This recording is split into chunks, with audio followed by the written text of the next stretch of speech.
My twin sister stole my identity and got engaged to my fiancé, so I showed up at the wedding pregnant with his brother's baby. From the outside, Cassie and I were the same girl. Same deep brown hair that curled in humid weather, same green eyes that caught the light like glass, same smile that people swore could melt stone. But we knew the truth.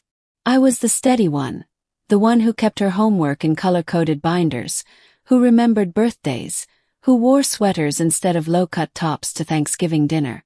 Cassie was lightning in human form. Bright, beautiful, impossible to hold, and just as dangerous. Our parents never said it out loud, but they loved her recklessness as much as they feared it. She made life exciting. I made it stable. The thing about having a twin is, you grow up sharing everything, toys, clothes, friends. But love. Love was the one thing I thought we'd never fight over. I was wrong.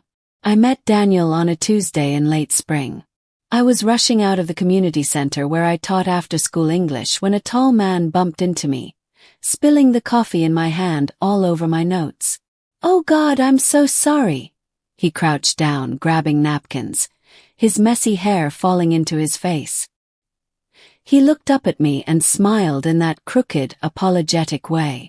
"Guess I owe you a new coffee, and maybe a whole new lesson plan."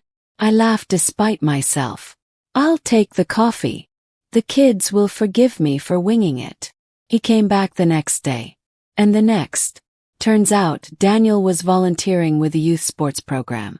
I'd pass him in the hall, sweaty from coaching basketball, that boyish grin tugging at the corner of his mouth. By the time he asked me out, I already liked him more than I should have. Cassie met him a month later. I remember the way her eyes scanned him, quick and appraising, before she grinned and said, "Too sweet for me. Perfect for you." Sounded like a blessing. Maybe it was, at first. Daniel was everything I thought I wanted. Thoughtful, reliable, charming in that way that didn't demand attention but got it anyway. We had lazy Sunday mornings tangled in sheets, late-night drives to nowhere, whispered promises in the dark. When he proposed on our 2-year anniversary, under a string of fairy lights in his backyard, Cassie squealed louder than I did. She swore she'd throw me the wedding of the century. I believed her. I shouldn't have. Started subtly. Daniel would mention conversations we'd had that I didn't remember. "Remember when you said you didn't like that restaurant?" "No. I love that place." He'd frown like I was the one losing my mind. Then there was the gala. I arrived late from a school meeting to find him in the corner with Cassie, both laughing like old friends. My stomach twisted, not from jealousy but confusion. She was wearing my favorite red dress. And when I walked up, she rested a hand on his arm and said sweetly, "Oh, Daniel, you remember I'm Lena's twin, right? Sometimes we even confuse ourselves." It was supposed to be a joke, but I saw the way Daniel looked at her. Not like a man seeing a stranger. One evening, a month before the wedding, I came by Daniel's apartment unannounced. Cassie was there, alone with him. My engagement ring felt heavy on my hand. "Just stopped by to borrow a dress," she said lightly, breezing past me on her way out. Daniel didn't explain. He didn't even try. The morning after, Daniel told me we needed to talk. He said I'd changed. That I wasn't the woman he'd fallen in love with. I sat there, numb, as he ended our engagement without a real reason. Cassie disappeared from my life for 3 weeks. When she came back, she was wearing a diamond ring. She was marrying Daniel. The betrayal gutted me. I moved to a small apartment an hour away, barely answering calls. Our parents were livid, but Cassie's story was airtight. I had ended things, she and Daniel had always had a spark, and they were just meant to be. People believed her. Even Daniel. I spent weeks in bed, the scent of Daniel still in my sheets. I replayed every conversation, every touch, wondering how long he'd been looking at her that way. The worst part. I still loved him. Ethan knocked on my door on a rainy Tuesday. I barely recognized him. the more rugged, broad-shouldered version of Daniel.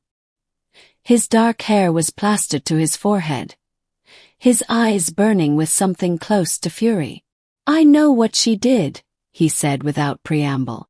"Cassie told Daniel you were cheating. She said she caught you with another man." My stomach dropped. "That's a lie. I know."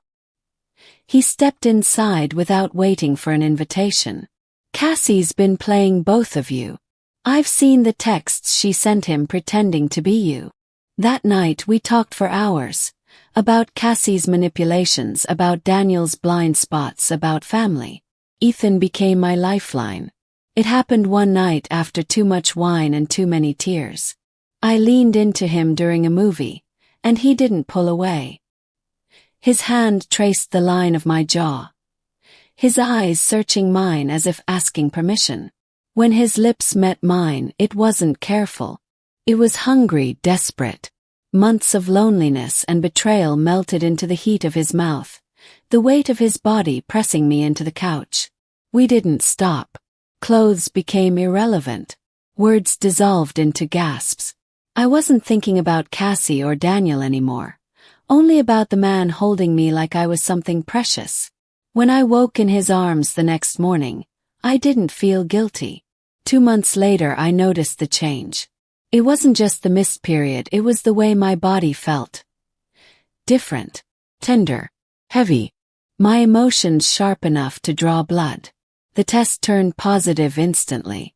I sat on the bathroom floor, staring at the little stick like it was a live grenade. Ethan was at work. My fingers shook as I called him. He was at my door 20 minutes later. "You're pregnant." His voice was a strange mix of shock and something dangerously close to hope. He nodded. "It's yours." He knelt in front of me, his large hands cupping my face. "Then I'm never letting you go." We kissed there on the floor, his lips soft but insistent, his hands sliding into my hair as if anchoring himself to the moment. There was fear in me. Of Cassie, of Daniel, of what people would say. But there was also something else. Safety. Ethan wanted to tell them right away. I didn't. I wasn't ready to step back into that circus. And then, the invitation came. It arrived in a thick cream envelope, my name written in Cassie's looping, theatrical script. Daniel Collins and Cassandra Ray, together with their families, invite you to celebrate their union. I read it twice before the laughter came. Sharp, bitter, unstoppable. Ethan watched me from the doorway. "You want to go." I looked up at him. "I want to end this." St. Augustine's Church was an architectural masterpiece. Vaulted ceilings, stained glass spilling rainbow light across the marble floor. It was also the perfect stage for a public execution. I wore a pale silk dress that skimmed over my belly but didn't hide it. My hair was loose, falling in soft waves. I looked like myself, but not the broken version Cassie had buried months ago. The organ music swelled as I stepped into the doorway. Gasps ricocheted off the walls. Cassie's head jerked toward me from the altar, her eyes wide, mouth parting in disbelief. Daniel turned, confusion tightening his features. Ethan was in the front pew, ready. I walked down the aisle slowly, each step echoing. The whispers spread like fire. "Isn't that? She's pregnant." "Daniel," I said, loud enough for my voice to carry over the murmurs. "I'm not here to stop your wedding. I'm here to make sure you know who you're marrying before you say, 'I do.'" Cassie's voice was sharp enough to cut glass. "She's lying. She's jealous and—" "Enough." Ethan's voice cracked through the air like a whip. He stood, moving to my side, his presence solid and unshakable. "Daniel, Cassie's been lying to you from the beginning. She pretended to be Lena. She sent those texts. She made you believe things about her sister that were never true."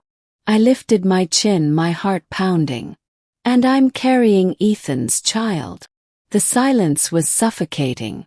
Daniel's face drained of color. Guests shifted uncomfortably. Cassie's bouquet slipped from her hands, hitting the marble with a dull thud. "Is that true?"